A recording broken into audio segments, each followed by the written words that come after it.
today, i-review lang natin. Yes po, kakagising ko lang, kaya good morning.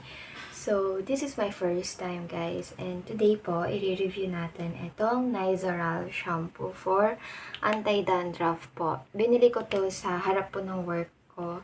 Kasi yung work ko, hospital din, yung harap niya mga pharmacy. Ayan, binili ko po to for 72 pesos. Pero binayad ko lang is 70 pesos. Kasi ang binigay kong pera is 100. So, diniscount niya ako ng 2 pesos. Sabi niya, wala daw kasi siyang panukli. Wala din ako 2 pesos nun. Kaya ayun, 70 pesos ko lang to nabili. Pero dati, sabi nila, tig ano lang daw to, tig 30 pesos, something ganyan. Pero ngayon, since 2023 na, yes, nagmahal na siya, guys. And eto, first time ko lang tong gagamitin, guys, kasi di ko alam, mga 2 months ago, yung ilong ko, yung dito sa baba, nagda-dry siya. Kasi yung paulan, tapos maaraw, ganyan. Yung ilong ko nagda-dry, nag-ano siya, parang nagbabalat, ganon. Dito sa ayan, di siya dati guys, dati, yan, sobrang lala. Pero ngayon, medyo na-improve na. Yung ginagamit ko, guys, eto, wait pa. Ayan, yung ginagamit ko dito sa ilong ko is eto, petroleum jelly. Eto yung ginamit ko para mild lang naman. Ayan, ilalagay ko lang siyang ganyan. Ayan, ilalagay ko lang siyang ganyan before matulog sa gabi. Hayaan nyo lang, tapos para ma-moisturize din. Kasi etong petroleum jelly, maganda din naman to, 'di ba? As we all know. Etong petroleum jelly, ginagamit ng mga mother sa baby nila, sa puwet ng baby nila para sa mga rashes, ganyan, para sa mga dryness. And also, guys, sa mga hindi nakakaalam, ito po palang petroleum jelly is may mga indication siya dito na moisturizes dry skin, soothes chapped skin and lips. Pwede pala siya sa lips, sa mga dry lips, and soothes minor burns, help prevent diaper rash, ayun nga yung sa mga baby, and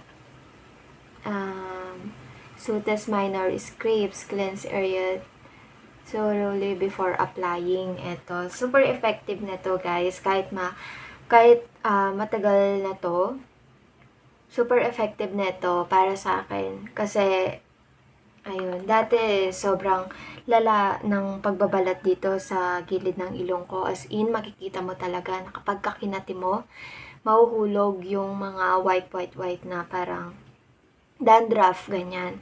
And also, guys, dito sa tenga, nagpapalat din, ganon. So, ang ginagawa ko na lang, oil. Yung oil, lalagay ko sa bulak, tapos ikakaskas ko lang din ganyan, ayan. Nag-research ako, guys, sabi may tawag dun pero hindi naman yun nakakahawa at hindi naman, siguro dala din ng panahon dahil pabago-bago ang panahon dito sa Pilipinas, guys. And eto, guys, Nizoral shampoo, itatry ko to later. And etong video na to, guys, upload ko after ng paggamit ko nito kung ano talaga yung result niya. Pero based dito sa indication nitong Nizoral shampoo. Eto, guys, etong Nizoral 20 mg siya. 6 ml siya, guys, and 20 mg antifungal. Eto, formulation, each gram daw nito contains 20 mg ketoconazole. Indication neto for treatment of moderate to heavy dandruff and associated symptoms of scalp, flaking, itching, and scaling. Ayan, direction for use, wet hair, basahin muna daw yung buhok, massage onto scalp, for best result, leave on 3 to 5 minutes, rinse for treatment, use twice a week for 2 to 4 weeks, for maintenance, use once a week. Ayun, guys. Sa 1 month, guys, 4 na beses mo siyang gagamitin. So, like for example, sa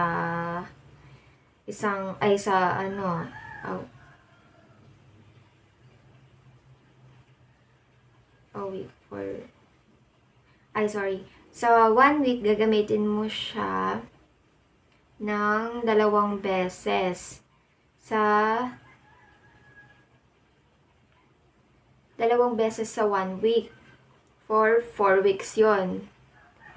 Tapos, kapag nawala na siya, for maintenance na lang daw, gagamitin mo na lang siya ng isang beses sa 1 week. Ganon. Ngayon, yung pabago-bago pa lang, 2 beses mo siyang gagamitin sa 1 week. Kapag ka-okay na, ang gagawin mo, gamitin mo na lang siya ng isang beses sa 1 week. Okay. Eto. Okay. Bye for now, guys. I-review ko muna itong gamitin ko muna itong Nizoral shampoo since papasok na din naman ako sa work.